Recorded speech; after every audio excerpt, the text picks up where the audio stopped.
what did it get me? Why did I do it? So, I have finally watched the Avatar Netflix series, and to all the people who were calling me out for the video I made before the release of this series, when I said it wasn't going to be good. You all laughed at me. Well, I have to say, you're not laughing now, are you? And to be honest, there's nothing to laugh at in this series, because it takes itself so seriously, and it's like none of the writers understood The Last Airbender, what worked, or its characters, except for Zuko. He was perfect. There's a lot, so let's get into it. Before we get into the video today, remember to like, comment, and subscribe below, as your support would go a long way. This video is sponsored by my Patreon and will help me push out more videos such as why Miles Morales shouldn't be in the MCU, or my review on the Percy Jackson TV series, or Romeo and Juliet isn't a love story. I have more exciting videos coming out, like the story of GTA 6, how to improve Star Wars, how franchises are causing the collapse of cinema, and the morality of superheroes. So remember to click the bell to get notifications for when those come out and check them out. Anyway, back to the video.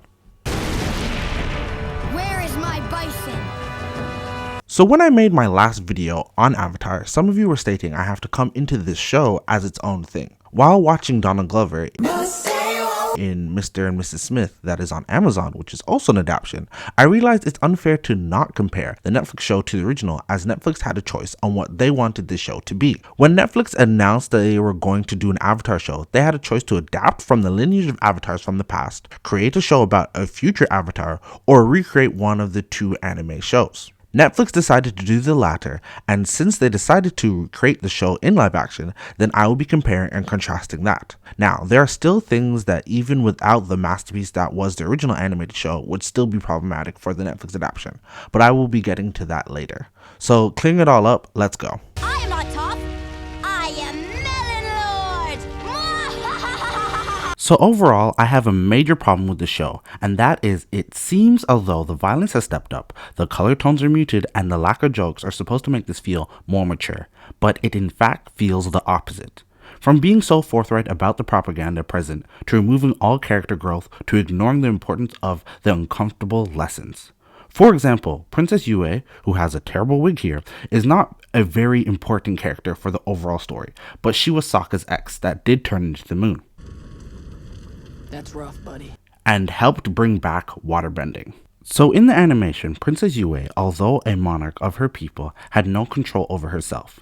This was an extension of the sexist and archaic practices of the Northern Water Tribe. This was shown further in the tribe by her forced marriage, Yue's lack of true power in the tribe, or the women not being allowed to learn anything other than healing waterbending.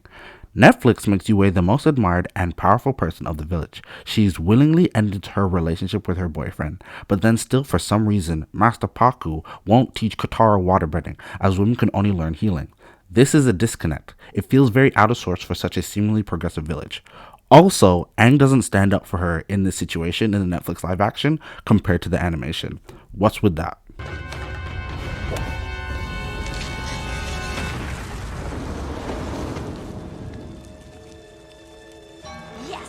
We defeated you for all time.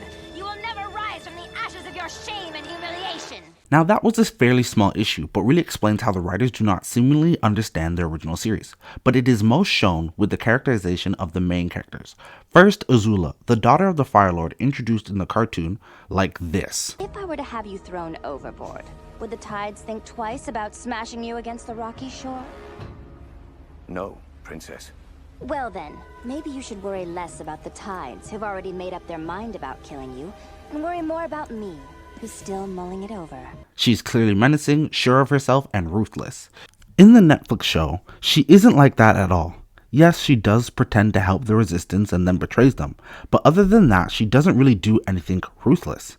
Now, to be fair, we never saw Azula originally till book 2, but it was clear she was brought here because she's a fan favorite, but also so we can see more of her backstory. Her father, Fire Lord Ozai's manipulative abuse is shown well, but to the detriment of Azula.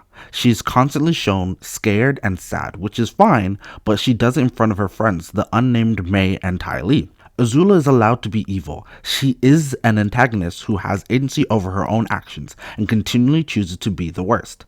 I am about to celebrate becoming an only child! I get they want to play Azula sympathetic, but it completely changes her dynamic with the characters around her and the audience. This is detrimental to the setup of the Royal Fire family.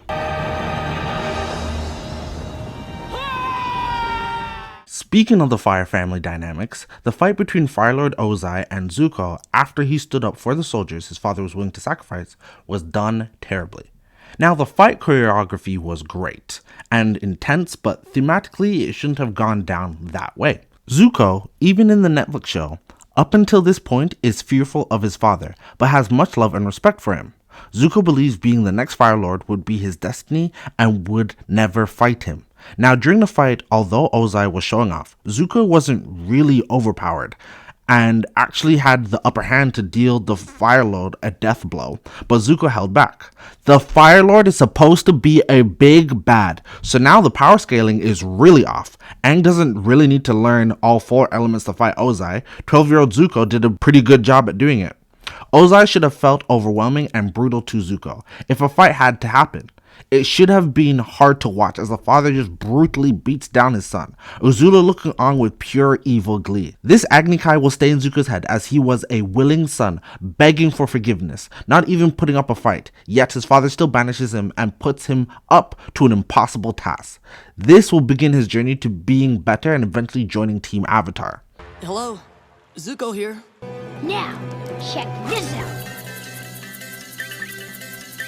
Now that we got to Team Avatar, let's start with Aang. I don't like that he can fly, because during his first major fight scene against Zuko, there is no tension.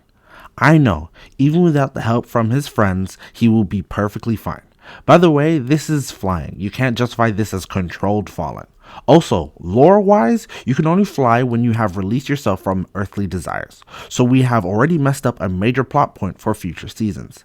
Anyway, Aang's childlike wonder is completely gone, giving him barely any room to grow into his role as the Avatar. But that is an issue with all the characters. No room to grow, leaving them all stoic, boring, and far from their true characterization. Something I suspected would be happening from my last video. My biggest issue with Aang was the genocide of the air nomads. This great scene causes major issues for our hero. Aang is a pacifist who engages in veganism due to not wishing harm upon anyone or anything. This is shown in his fighting style, which is more of a deflective defensive style. His culture and teachings is around this and is the major conflict Aang has when he realizes he has to take out Fire Lord Ozai. The air nomads were so peaceful that they didn't have an army. In this show, however, those monks had hands and were going for it. No negotiations or confusion, they were immediately going for the Fire Nation's throat. Bodies! Deaths on both sides, and the peaceful monks seem very fine with it.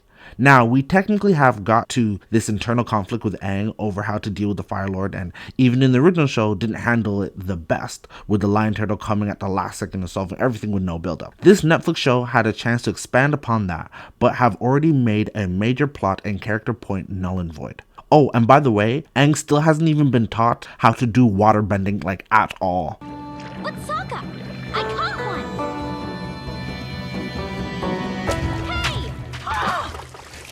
Why is it that every time you play with magic water, I get soaked? Now, for the rest of Team Avatar. Sokka has none of the comedy or charisma, which I want to make clear isn't the actor's fault. He was written that way. He fairly competently fights Zuko, which power scales him not too far behind the Fire Lord. Then he meets Suki, who was cast perfectly, by the way. He suddenly is a much worse fighter. The only thing he got from his time with Suki was to fall in love in 2 episodes before falling in love with Princess Yue, and to learn how to fight better, I guess. No lessons in humility or respect, which is fine, I guess, but again, it doesn't allow him to grow as he already seems perfect. Katara is also overly perfect. She doesn't have a range of emotions, she isn't motherly as a response to the loss of her own mother, and she barely talks back. She, like every other character in the show, feels fairly generic. There were no qualities to really endear us to any of these characters, as we rush to the next objective like a badly paced video game. Secret tunnel. Most of these issues that are present is because they rushed the show from characters showing up early to plot points and character work being skipped. You are impatient. You have yet to master your basics. Things such as Zuko and Iroh's great relationship, Azula, Mei, Ty Lee showing up, Wan Shi Tong, and the Secret Tunnel were all pushed into a cramped season 1 that already had to condense 20 animated episodes into 8 one-hour-long live-action episodes. Ironically, this both turned out to be roughly the same length of watch time both, just clocking in at just over 6 hours. A show that cost $20 million an episode with that CGI. Ugh. Brother, ugh. What's that? What's that, brother? It is clear that their impatience was detrimental to the show. Instead of spending time on the secret tunnel animation or Wan Shi Tong that could have been used in scenes more important to the main story, to things that actually show up in season 1 or help expand season 1's story. Someone's missing from your group. Someone very important.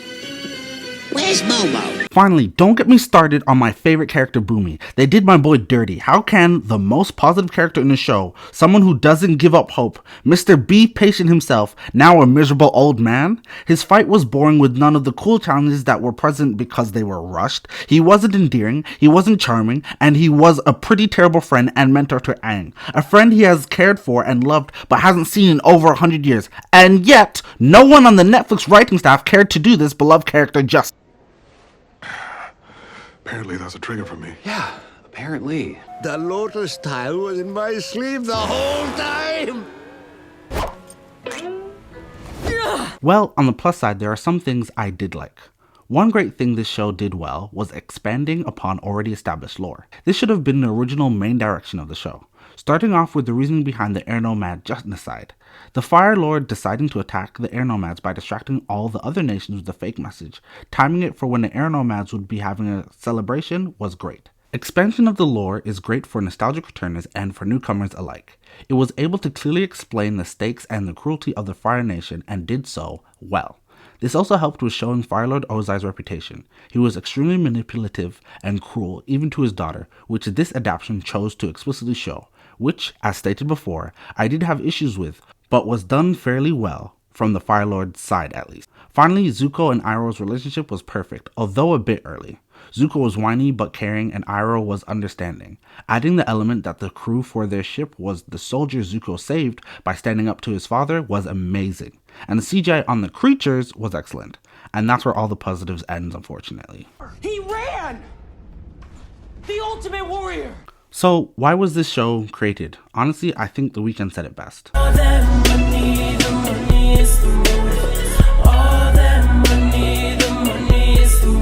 With grandeur of hoping for the next great big franchise, it's clear that it failed at doing so with a second week drop in viewership by 6%. One Piece saw a growth, or from the many hate pieces that came out about it. This wasn't a successful live action remake. There is nothing this show does that suggests you should watch it, and instead you should just rewatch the animated show. As a show on its own merit, it is very soulless, just going by the paces of a very by-the-book story, with no bravery shown by the writers, from the characters not having any flaws, to no true lessons being taught, to no nuance or subtlety being present in this show. Overall, it isn't a good show, at all. 2 out of 10. With announcements of its renewal for 2 more seasons, hopefully they hear the criticisms and make changes. So that is my review of Netflix's Avatar: The Last Airbender. Do you agree with me? Do you have different opinions? Let me know down below your thoughts. Remember to like and subscribe for more videos. Clicking the join button will help me be able to push out more videos sooner. Till next time, bye.